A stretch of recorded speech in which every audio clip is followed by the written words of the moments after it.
EM Ranjit बसुमतारीनि थाद'नाय गैयै रायजोनि खामानि मावनाय। फिन दिनै आरोबाव बेखेवबावदों आमिनफारा गामियाव सुमफ्राम बान्दो।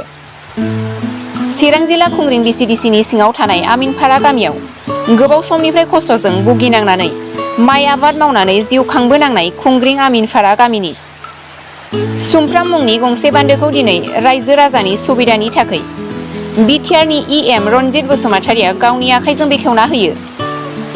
जेराव बे बान्दोनि थाखायनो आबादारिफ्रा गोबाव समनिफ्रायनो खस्थ'जों भुगिनांना आबाद मावनो गोनां जायोमोन होनना रायजोफ्रा बुंथियो आरो आमिनफारा गामिनि रायजो राजाफ्रा बे बान्दोखौ मावफुंनानै होनायनि थाखाय EM रनजित बसुमतारीनिसिम गोजोननायजों साबायखर बावो।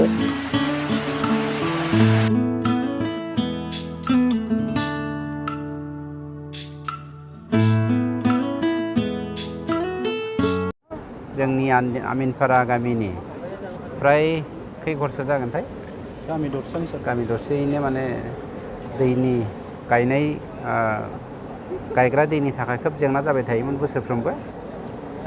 देग्लाय फरेस्ट डिपार्टमेन्टनिफ्रायनो सुमफ्राम बानखौ बानायनानै होनाय जाबाय आरो रायजो राजाफ्रा खोब गोजोननाय मोनदों। जि जायगायावहाय मानसिफोरनि इक'नमिनि बेकबना आबाद, बे आबादखौ मावनो हायैनि थाखाय इक'नमिकेलि खोब गोग्लैसोनानै थानाय मोनसे बेलायाव फैदोंमोन। खिन्थु जोंनि सरकारा मानब गेदेर प्रमद बर' बिथांनि दैदेननायाव फरेस्ट डिपार्टमेन्टनिफ्राय बे सुमफ्राम बानखौ बानायना होनाय जाबाय। बाखि गोजोननाय मोनदों रायजो राजाफोरनि सुखु दुखुआव जोंनि सरकारनि जानानै बाहागो लाफानो मोननायनि थाखाय। चिराङाव 17 बोसोराव खाम्फाया बेसेबां मावदों आरो आं 2.5 बोसोराव बेसेबां मावखो बिनि हिसाबखौ नोंथांमोननि मिडियानि गेजेरजोंनो होबानो जाबाय। बेयाव रेकर्ड दङ। खिन्थु आंबो ओरैबायदिखौ मावाखै सोरबा कन्ट्रेक्टरफोरनि फैसाखौ इनभेस्ट खालामहोनानै उनाव होगोन होननानै थगायनानै खामानिखौ मावफुंहोनायनि उनाव कन्ट्रेक्टरफोरखौ होखारनायनि लामाखौ जों लायाखै। जोंनि आगसि आरो आगदा नोंथाङा खामानि मावगोन, बे खामानि मावनायनि सोलाय नोंथाङा जा मोननांगौ फिथाइ बेखौ मोनखागोन। गतिके जोंनियावहाय माइ गाब जुजाय खालामनायनि खुनु बाथ्रा फैनो हाया। बे अपोजिसनालाय बुंखागोन, माने बिस्रा लाजिनाय फैदों।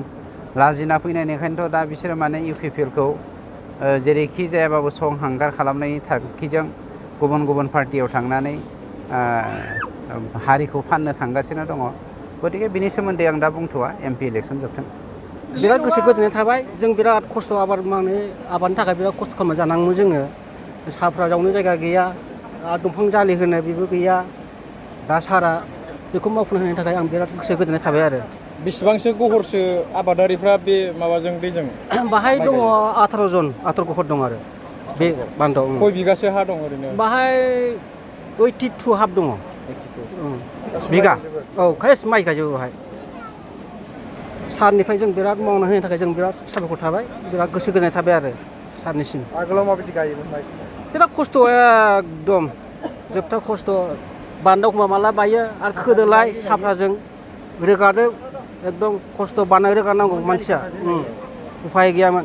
एबारनिफ्राय खस्थ' जानाय नंला माने मावना होबाय खामानिखौ जों बिराद गोजोन थाबाय आरो बेनि थाखायनो।